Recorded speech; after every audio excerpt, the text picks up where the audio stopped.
CADA is solving the problem of the bridge watchkeeper who's overwhelmed, and it reduces the cognitive load for them. It tells them, based on the presets that they've put in for CPA and time to CPA for a vessel, it gives them a COLREGs compliant solution on how to avoid that vessel.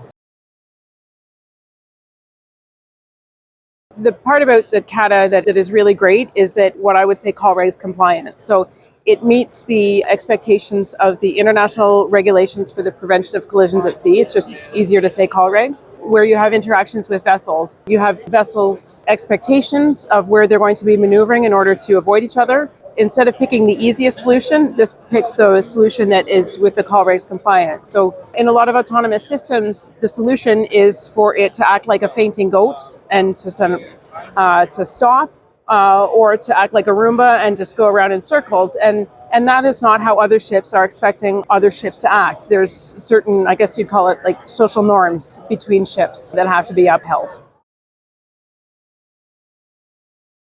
CADA is like another module, I guess you would say, for ECPINs. It's like a superpower for ECPINs. ECPINs provides the same navigation, situational awareness. CADA adds the bit about providing you solutions for collision avoidance. I think it's a worthwhile investment because it gives you that predictable recommendation for avoiding other ships, and also provides trainees with the option to see what the appropriate solution is in each COLREGs situation. So it gives the person on the bridge, it gives them the confidence that they're making the right decision when they go to avoid that contact.